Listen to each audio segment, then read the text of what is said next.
Going on, everybody? Welcome back to the Steelers Breakdown Podcast. Nick Farabaugh here with you guys. And I wanted to kind of talk about the biggest holes and strengths on this roster. This was a question that I thought was pretty good, that was sent in to me by Running Beam on Twitter. If you are on Twitter and you want to DM me a question, feel free to do that. If you want to comment down below on these videos and send me a question because I'll be answering all of them. I have plenty of time to do that over the next month.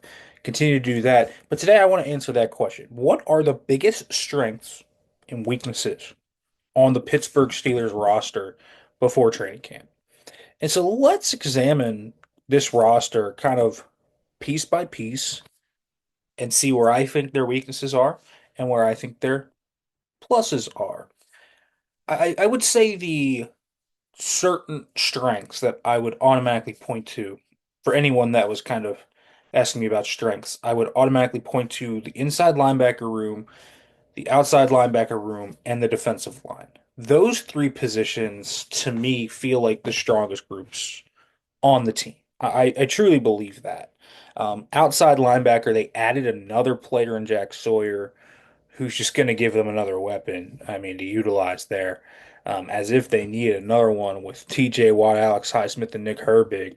I mean, there's no concern over TJ's contract causing a departure.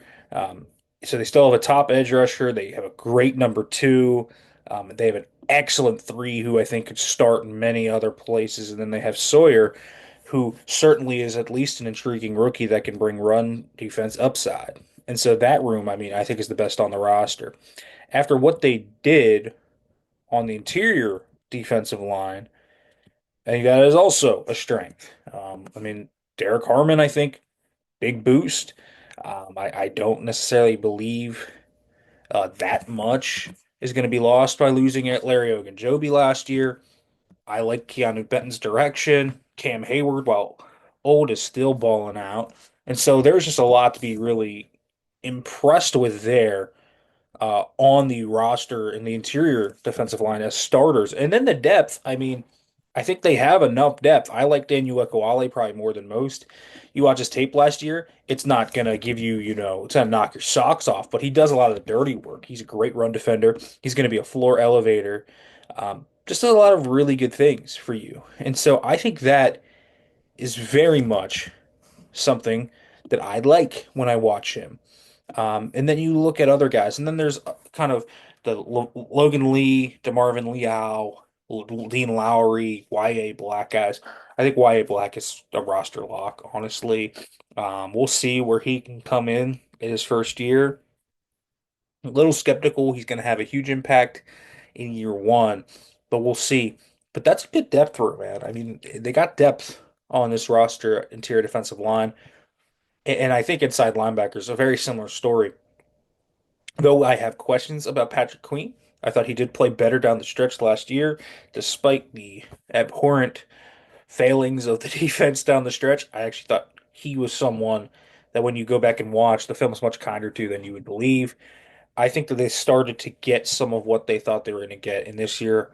I think that they can get what they thought they were getting in Patrick Queen. You look at Peyton Wilson, who again I thought started to really come into his own last year. I thought the inside linebackers were way better than you thought they were. The interior D line, the secondary, a lot of those guys really fell off the rails. I didn't think the inside linebackers did as much. I thought Peyton Wilson played well and improved a lot over his rookie year. So I'm excited to see where he goes. He could be a breakout star if he takes another step. I mean, he's got that potential this year in him. And then you got depth still there, even though I don't love the Malik Harrison for Atlanta Roberts swap because I think E-Rob's just frankly a better player. Um, Cole Holcomb's back. He looks good. You still have Mark Robinson as a special teamer, and you have Carson Bruner, your draft pick, who I like better than a lot of people. And so those three positions kind of come to me as a strength. On the offensive side, I don't think there's one that jumps out as a obvious strength. Tight end is a solid room. Freiermuth, Washington is a good one too. I think they'll still have enough depth there. I wouldn't hate them adding a third guy, but DJ Thomas Jones I think has a good shot of making this roster as a move kind of tight end fullback hybrid. Connor Hayward probably still, after the Parham injury, Donald Parham injury, still destined to make this roster. It's a solid room. It's not an elite room, but it's a solid room. I like the running back room as well.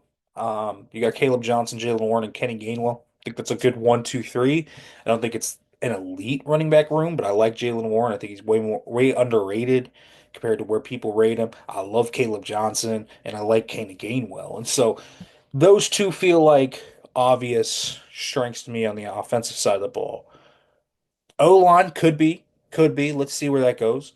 We will see how they all develop. I think the interior offensive line with Sayamalo, Frazier, um, and McCormick should be a strength, but we will see how the tackles kind of come together. I think that'll be a big question.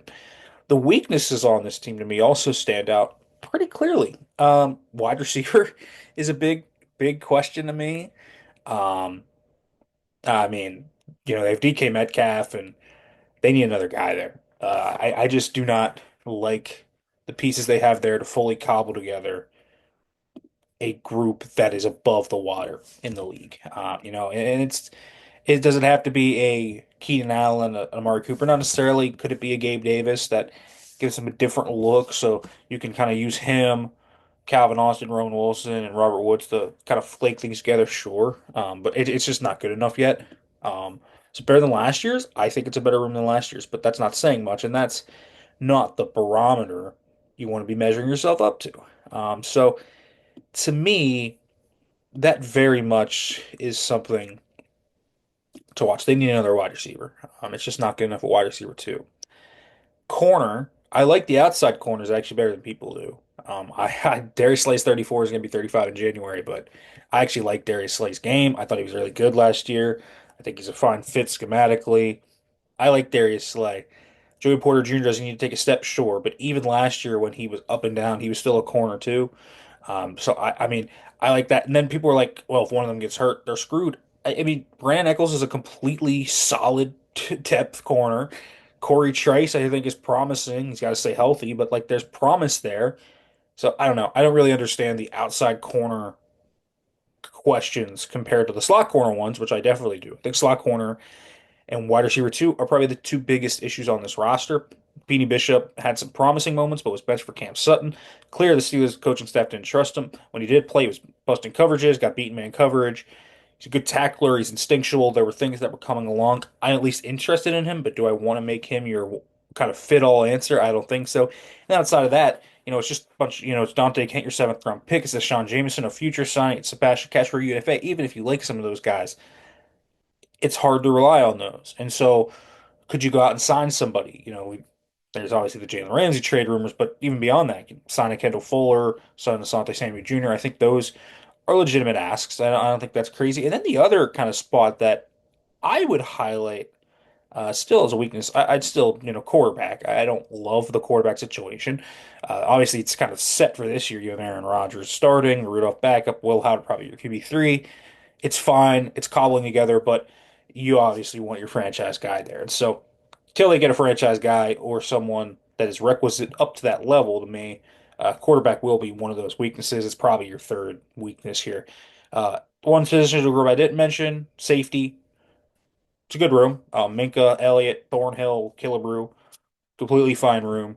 You have enough there to run your three safety packages. Could use another guy, maybe. We'll see if someone emerges. Maybe a Sebastian Casher can be a slot safety guy. Maybe. We'll see. But that's kind of how I view this. Your strengths are mostly on the defensive side of the ball. I like the running back and tight end rooms offensively.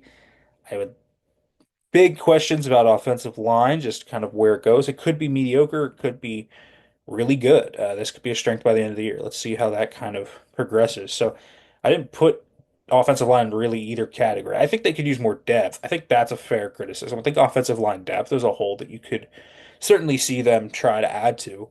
But I just don't see, how you could put them in a strength or a weakness category. Right now, there's just so many questions about them, but it's not like questions of oh, they needed to replace that guy questions. It's more about how does this young player progress and how good is that young player?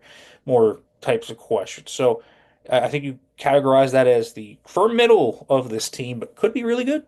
could just be mediocre. We will see kind of where the O-line goes. I think it's got to be really good for this team to reach its heights.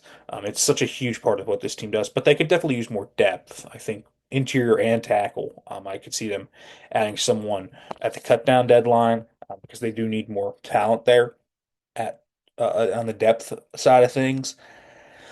But I mean, I'd say outside of that, I'd like to see them add a slot corner. I'd like to see them add another wide receiver, and I'd like to see them add offensive line depth. Those are my three probably wants from this team for the year. And then they have their obvious strengths, but I think if you want the team to kind of make realistic moves, adding those three things before the season, they have enough cap space to probably do it. Doesn't mean it's going to be a premium player, but can they add someone that at least adds the rotation, adds a different flavor to those rooms? I think that's fair to ask. So those are kind of my three holes, and those are my obvious kind of strengths as well for the Steelers. So, folks, make sure to like, comment, subscribe, turn on the notification bell for more. We'll be back tomorrow. Thanks for listening, everybody. Make sure to read the stuff at penlive.com/Steelers. I'm Nick Farabaugh on Blue Sky, Farabaugh FB on Twitter. You can follow me there. Back. So, thanks for listening, everybody.